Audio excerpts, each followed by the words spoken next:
اعوذ باللہ من الشیطان الرجیم، بسم اللہ الرحمن الرحیم۔ آج ہم آپ کو بتائیں گے کہ تصوف کیا ہے اور تصوف میں رہبانیت کی اجازت کیوں نہیں ہے۔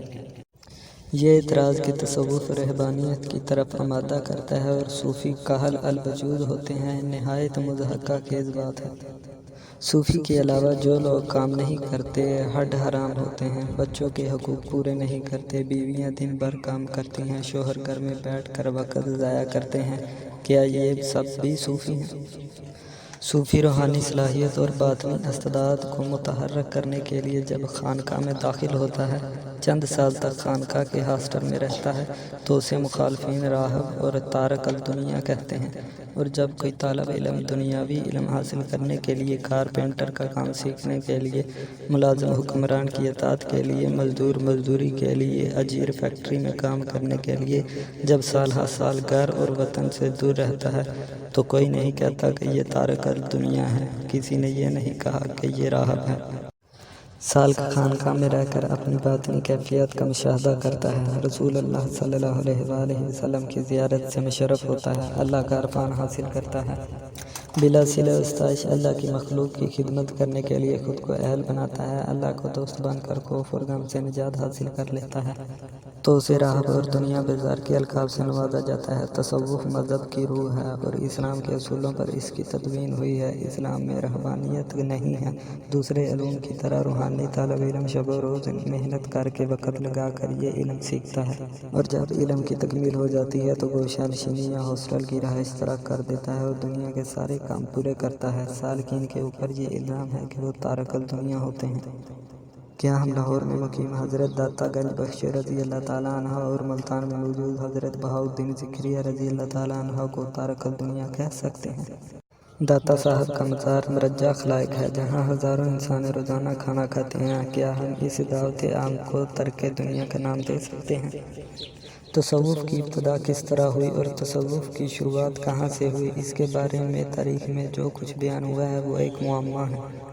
بتایا جاتا ہے کہ تصوف سب سے پہلے فارس میں نمودار ہوا۔ جب زرتشتی عقائد دنیا میں پھیل گئے اور شام اور مصر سے یونان میں اور وہاں سے چین اور ہندوستان میں داخل ہوئے تو ان عقائد کے ساتھ ساتھ جو روایات عوام تک پہنچیں ان کو تصوف کا نام دے دیا گیا۔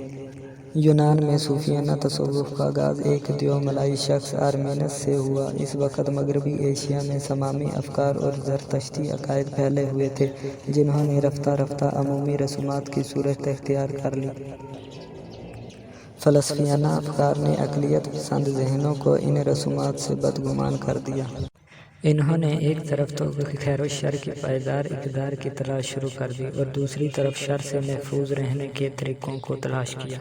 اس ماحول میں آرمینس کے باطنی نظریے نے جنم لیا۔ اس نے زہد و اتقاء کو بنیاد قرار دے کر ذاتی تجربہ اور ان کی فکری توجیہات کی اشاعت شروع کی۔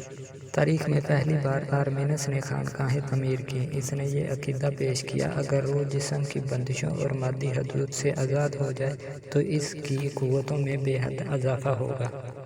مادی جسم کی بندشوں سے آزادی کے لیے جو طریقے واضح کیے گئے ان میں دنیا سے دور ہو کر ریاضت و مجاہدے شامل تھے۔ اس تصور سے رہبانیت کا آغاز ہوا لیکن اس کا کوئی مثبت نتیجہ مرتب نہیں ہوا۔ یونان کے بعد اسکندریہ میں فیثاگورسی فلسفہ قائم ہوا جس میں بتایا گیا کہ خدا، روح اور جسم تین مختلف چیزیں ہیں۔ خدا نے روح کو جو خیر متعلق تھی جسم میں مفید کر دیا ہے، چنانچہ جسمانی جذبات اور خواہشات پر قابو پانا ہی روح کے معراج ہے، اور اس معراج کے حصول کے لیے مخصوص رسومات کا رواج دیا گیا۔ فیثاگورس کے بعد یونان کا بڑا فلسفی پلاٹینوس تھا۔ اس کے نزدیک خدا ہر شے سے بلند اور ماورا ہے۔ وہ کہتا ہے عالم دو ہیں، ایک محسوسات کا عالم اور دوسرا معقولات کا عالم۔ روح محسوسات کے عالم سے تعلق رکھتی ہے۔ یہودیوں کے یہاں ظاہری رسوم کی پابندی پر زور دیا گیا ہے۔ یونانی اثرات کے تحت یہودی مذہب میں جس تصوف نے جنم لیا اس کا بہترین نمائندہ حکیم فیلو ہے۔ حکیم فیلو نے مذہب اور فلسفہ میں تطبیق پیدا کرنے کی کوشش کی۔ یہودی تصوف میں خدا کے دو وجود ملتے ہیں، ایک خدائے خالق اور دوسرا خدائے مطلق۔ ان کے نزدیک تورات کا خدا خدائے خالق ہے لیکن حقیقی خدا ایک علیحدہ ہستی ہے جو انسانوں کی عقل سے مابرا ہے۔ خدائے خالق کو انہوں نے حقیقی خدا کے مشاہدے کا وسیلہ قرار دیا ہے۔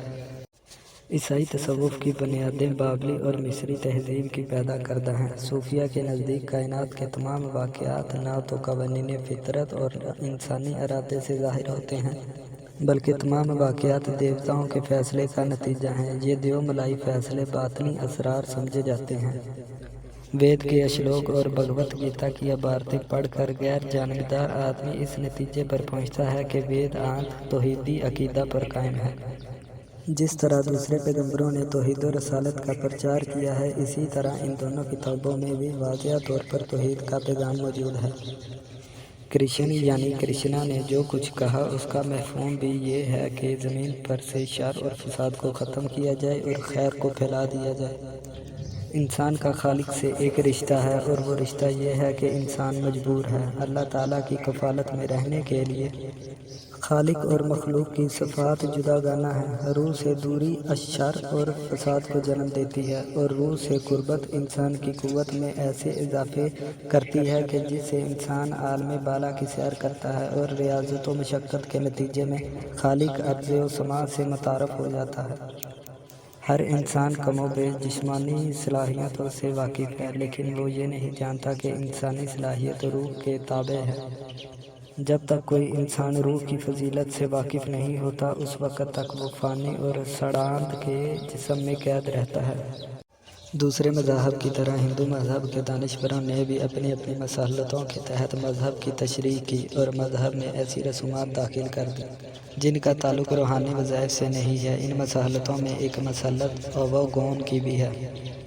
اسی اووگون کی وجہ سے حلول و اتحاد کی اصطلاحات وجود میں آئیں۔ ہندو مذہب کے صحیح پجاری اور سچے راستے پر قائم رہنے والے بزرگوں نے مذہبی دانشوروں کی بہت ساری مصالحتوں کے سامنے دیواریں کھڑی کی، لیکن عوام کے اذہان ان کا ساتھ نہیں دے سکے۔ نتیجے میں ہندو مذہب میں بت پرستی کا عنصر غالب آ گیا۔ بت پرستی کے عروج کی ایک بڑی وجہ دیو ملائی کہانیاں بھی ہیں جو دیوی دیوتاؤں سے منسوب کر کے عوام کے ذہنوں میں راسخ کی گئی ہیں۔ لیکن اب بھی ہندو مذہب کے سچے پیروکار موحد ہیں اور توحید پر ایمان رکھتے ہیں۔ ہندو موحد حضرات و خواتین حضرت نوح علیہ السلام کی تعلیمات پر کاربند ہیں۔ روئس ایک جگہ لکھتا ہے، سب سے زیادہ بہترین انسان جو تجربہ کی بنیاد پر سفر کرتا ہے وہ صوفی ہے۔ وہ اپنے تجربات اور واردات کو ہر قسم کے خارجی معیار پر پرکھتا ہے۔ اس کی انتہائی کوشش یہ ہوتی ہے وہ خالص حقیقت تک پہنچ جائے اور اس حقیقت کو عام علمی زبان میں بیان کر سکے، یعنی اسے بیان کرنے میں استدلال اور مشاہدے کی قوت حاصل ہو۔ سائنس بھی یہی کہتی ہے کہ کوئی بات اس وقت قابل قبول ہے جب اس کے پیچھے دلیل ہو اور وہ بات مشاہدے میں آ جائے۔ اس کا مطلب یہ ہوا کہ فلسفہ، تصوف اور سائنس کا طریقہ استدلال ایک ہے۔ اب سائنس کا یہ فرض ہے کہ وہ صوفیانہ واردات کا کھوج لگائے اور ان تمام مشاہدات کو سائنسی دلیل کے ساتھ پیش کرے، جو آج تک شخصی اور ذاتی مشاہدے میں محدود سمجھی جاتی ہے۔ ولیم جیمز کے نزدیک ہر صوفیانہ واردات اور تجربہ ناقابل بیان ہوتا ہے۔ اس تجربہ میں صوفی جس واردات سے گزرتا ہے وہ اسے محسوس تو کرتا ہے اور الفاظ میں بیان کرنے کی کوشش بھی کرتا ہے، لیکن چونکہ اس کا تعلق محسوساتی دنیا سے نہیں ہوتا اس لیے وہ اسے مادی لباس نہیں پہنا سکتا۔ غور کرنے سے علم حاصل ہوتا ہے کہ صرف صوفیانہ واردات ہی نہیں، ہر جذباتی تجربہ بھی ذاتی ہوتا ہے۔ چنانچہ ہر جذباتی تجربہ دوسرے تک منتقل نہیں ہو سکتا۔ مثلاً محبت کے جذبات کے بارے میں کسی دوسرے کو سمجھانا محال ہے۔ عشق کسی استدلال کا محتاج نہیں ہے اور بطور تجربات اور واردات یہ ایک ذاتی کیفیت ہے جس میں کوئی دوسرا شامل نہیں ہوتا۔ تصوف کے طلباء و طالبات کو یہ بات ذہن میں رکھنی چاہیے کہ دنیاوی علوم کی جہاں انتہا ہوتی ہے وہاں سے روحانی علوم شروع ہوتے ہیں۔ روحانی علوم لاشعوری صلاحیت کے تابع ہیں۔ جس طرح دنیاوی علوم سیکھنے کے لیے استاد، شاگرد، اسکول اور وقت کی ضرورت ہے، اسی طرح روحانی علوم سیکھنے کے بھی تقاضے ہیں۔ انسان جیسے جیسے اگلی کلاس میں جاتا ہے اسی مناسبت سے اس کی شعوری سکت بڑھتی رہتی ہے۔ 3 سال کا بچہ ABCD پڑھنا نہیں جانتا۔ ABC پڑھنے سے بچے کے شعور پر وزن پڑتا ہے اور پھر آہستہ آہستہ یہی بچہ اپنی عمر کی مناسبت سے بڑھتے بڑھتے PhD ہو جاتا ہے۔ اگر قاعدہ پڑھنے والے طالب علم سے یہ توقع رکھی جائے کہ وہ 5ویں کلاس کا پرچہ حل کر لے گا تو یہ بات تجربے اور